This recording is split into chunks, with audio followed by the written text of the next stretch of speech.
Labadiena, mėly Facebook'o draugai, mano YouTube kanalo žiūrovai. Šiandien truputėlį pakalbėsime apie demografiją, mirtį ir gyvenimą. Vienas mano kolega, buvęs kursiokas, man sako, tu labai būtų mylimas, jeigu kalbėtum kažką gero ir netiek daug blogo. Taigi dabar gera informacija. Džiugios naujienos. Turbūt prisimenate, prieš keletą mėnesių, sausio 2 dieną labai operatyviai Lietuvos statistikos departamentas suskaičiavo 22 metų gimdymų skaičių. Jų buvo 21 449. Ir šitas skaičius 21449 nuvilnijo per visą žiniasklaidos priemonės, sukėlė didžiulį rezonansą ir aptarinėjo visi šitą skaičių, nes tai vėlgi dinamikoje yra žymiai mažiau. 21 metais buvo 23 300 kažkiek, aš tikslius skaičius parašysiu savo poste. Jau tada buvo dvigubai mažiau, daugiau negu dvigubai mažiau, negu 1991, kada buvo pasiektas pikas 51 000 gimdymų, dėl ko labai išraiškingai mano ministras pasidžiaugo, kad dvigubai pavyko sumažinti gimstamumą. Tai va, tai tokia naujiena. Ir sausio 2 buvo šitą informaciją paskleista, o sausio 4 jau prezidentas, premjerė, sveikatos ministras, dar keletą žmonių nacionalinio transliuotojo studijoje labai išsamei pristatė visuomeniai gimstamumo didinimo paketą. Tai yra, gimus antram vaikui, vaikučiams mokslas taptų nemokamas, įskaitant ir aukštąją mokyklą, sportai, menas, nemokamas maitinimas, transportas. Gimus trečiam vaikui, tėvai atleidžiami nuo dalies mokesčių, gimus ketvirtam vaikui atleidžia tėvus nuo visų mokesčių. Būtų kaip arabų kraštuose, piniginės išmokos po gimdymo, ne tokios kaip tenais dešimtimis tūkstančių, bet vis kažkokios būtų. Ir tai tikrai buvo labai geras gimstamumą didinančių priemonių paketas. Ar prisimenate? Neprisimenate? Teisingai, kad neprisimenat, nes viso to ir nebuvo. Niekas apie tai nešneka, niekas net to skaičiaus kol kas dar neįvardyja. Tai yra tokia kaip, uždaruose, tik tai kabinotėse naudojama informacija. Žodžiu, skaičius 21449, toks yra labai simbolinis. Tai beveik 2000 mažiau negu prieš tai buvusiais metais. Ir čia įtraukiant, kad maždaug 1000 ukrainiečių, 200 artimų rytų pabėgėlių gimdymų. Tikslios statistikos nėra, bet aš maždaug pagal savo ligoninės duomenis, proporciškai tai yra gana patikimi duomenys, dėl to, kad gimdymų yra 1000, proporcijos yra panašios. Tai jeigu atmetus dar ukrainietukus ir kurdukus, tai mūsų būtų vos daugiau kaip 20 000. Tokia psichologinė riba. Nėra tikslios statistikos, kiek buvo iš karto pokario metais, nes daug moterų gimdydavo namuose, nebuvo tikslios apskaitos, bet gimdydavo žymiai daugiau negu dabar. Ir įsivaizduokit, Lietuva atlaikė vokietį, rusą, lenką, švedą, įvairias okupacijas ir taip nenyko, kaip nyksta dabar. Tiesiog Lietuva dabar neatlaiko iškreiptų pažiūrų kulto. Mes išmirštame. Tokia yra, reikia konstatuoti faktą. Kartais reikia konstatuoti ir liūdną faktą. Ir pagalvokite, ar yra svarbesnių dalykų negu gyvybė. Kam mes būsime įdomus, jeigu mes dingsime nuo žemės paviršiaus? Kaip žinia, biblinis personažas Lozorius prisikėlė 5 parą. Abejoju, ar kas nors dar be Lozoriaus prisikels po 5 parų. Po 5 parų niekam lašelinės jau nepastatysi. Jau nesudefibriliuosi, su tuo žmogum nepakalbėsi, jo neatsiprašysi. Mirtis yra viskas. Ir mūsų naciai miršta. Keistas ministro džiaugsmas ir vietoj to, kad paskelbtų tavo paketą, bent kažką pabandytų padaryti. Galbūt to gimstamumo iš karto nepadidinsi, bet jau 21 metais Lietuva pasiekė kritinę ribą, jinai yra 1,34 vaiko šeimoje, kas maždaug 5 milijonų nacijai rodo išmirimą per 5 kartas.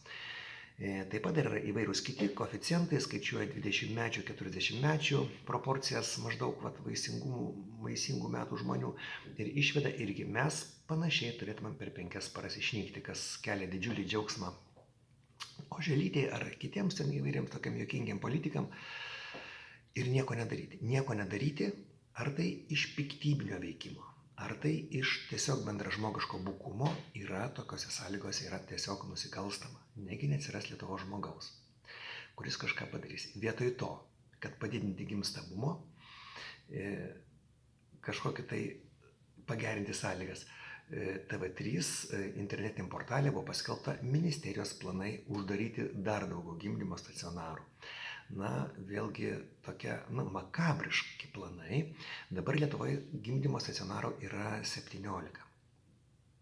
Ir planuoja uždaryti kažkurį tai vieną, ar tai Marijampolė, ar tai Alytus, Žemaitijoje palikti galbūt tik tai Telšius, Mažeikius ar Tauragę kažkurį tai vieną. Na, žodžiu, tai absoliučiai nepateisinami yra planai. Tai yra tolesnis Lietuvos žudimas ir šitos paslaugos naikinimas. Nepuoselėjama paslauga visą laiką nyks. Jūs įsivaizduot, kas tai yra, jeigu nėra akušerijos stacionaro, nėra ir ginekologinės pagalbos. Ir nebus kam ne tik tai, kad priimti gimdymą, bet moteriai atsukti kiaušidės cistą, padaryti gimdos abraziją, išoperuoti kiaušintakinį nėštumą. Moteris turės važiuoti kažkur toli ar sukraujavus nėštumo metu. Kada dingsta akušerija, laipsniškai tampa nereikalinga ir chirurgija. Dėl to, kad mažesnėse ligoninėse chirurgas asistuoja ginekologui reikalui esant, o ginekologas chirurgui. Aš pats daug metų tą dariau.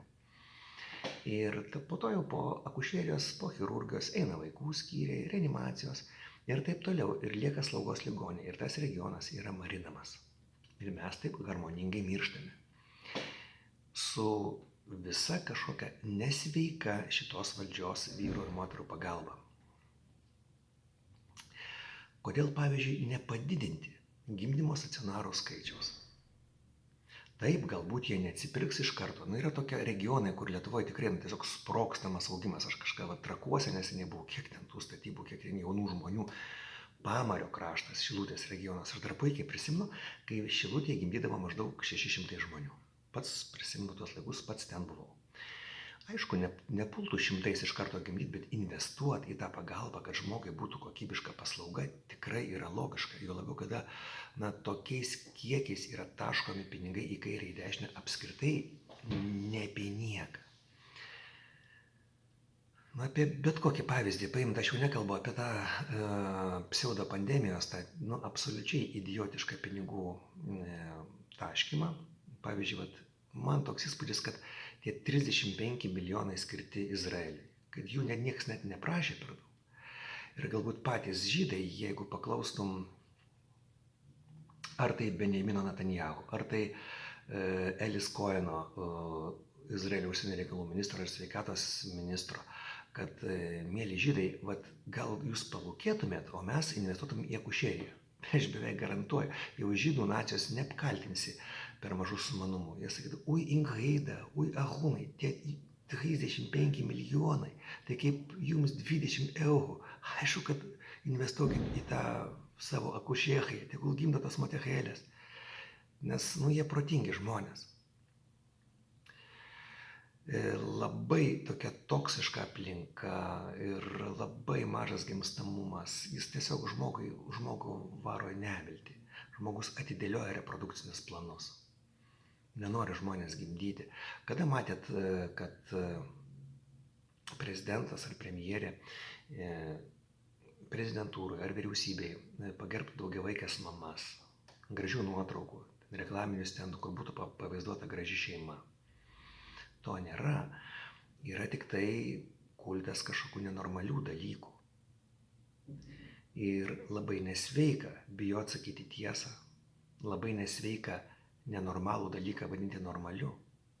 Yra nenormalių žmonių ir tai yra normalu. Bet nenormalų vadinti normaliu yra nenormalu. Juolab vaiką bandyti kažkaip klaidinti, kad nenormalu yra normalu, yra ypač nenormalu. Ir jau visiškas absurdas yra normalų žmogų versti nenormaliu. Dėl kažkokių tai Davoso psichopatų noro sumažinti pasaulio gyventojų skaičių. Tai tegul mažina arabų kraštuose Afrikoje, kur yra teigiamas gimstamumas, o ne mažina tiesiog dramatiškai greitai išmirštančias Europos nacijas, Šiaurės Amerikos nacijas. Mes tokią padarėme klaidą. Maždaug 30 kelis metus a priori buvo tokia nuomonė, kad viskas, kas iš vakarų, yra labai gerai, nekeliant klausimų. Oi, žiūriu, ar netyčia emblema nepasimatė, kad nesudirginčiau kolegų.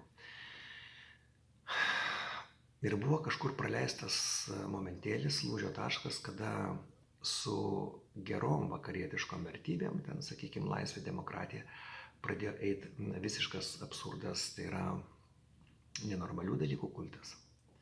Ir reikia išdrįsti kažkam pasakyti, kad tai yra nenormalu, o dabar Lietuvoje, kažkoks tiesiog yra užnuodyta vieša erdvė, yra kažkoks chamizmo, nebaudžiamumo, dvigubų standartų, cenzūros šėlsmas.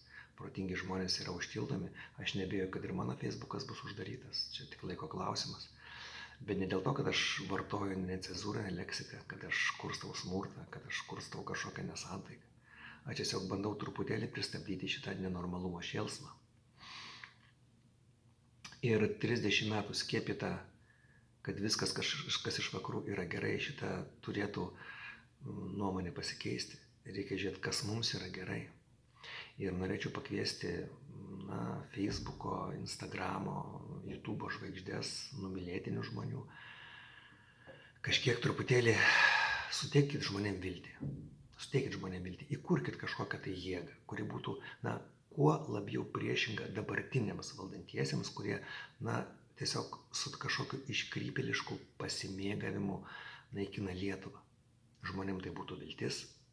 Jūs tikrai patrauktumėt paskui save labai daug žmonių, nes dabar labai geras momentas. Įsivaizduokit, kada praėjo pedofilijos skandalas. Taip, tą pedofilijos skandalą galbūt bandė užglaistyti premjerės patarėjo demaršas Seime, taip, kada tiesiog, turbūt 9 iš 10 Lietuvos žmonių pasijuto tiesiog apkakoti. Ir po to ypatingai reakcija premjerės, kada jos pasisakymas, jos dialogas su Seimo narė Širinskiene irgi rodo, kokio prasčiokiškumo lygio, kokio primityvumo žmonės dabar mus valdo. Ir jūs suteiktumėt žmonėm viltį. Galbūt iš šitų aukštųjų valdžios ešalonų prezidentas jis nėra toksai prasčiokas, jisai taip žmogus neturintis stuburo, bet jisai bent jau tokio chamizmo laipsnio, aš manau, niekada savo neleistų. Labai laukiam kažkokio tai konkrečių iš jūsų žingsnių. Mėly žmonės, žinote, kai aš kreipiuosi.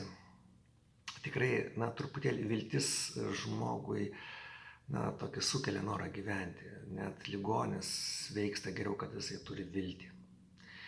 Taigi labai laukiam kažkokio konkrečių žingsnių ir Lietuvos demografijos klausimais labai tikimės kažkada, kad bus stabilizuotas tas gimstamumo kritimas, bet tam reikia labai konkrečių priemonių.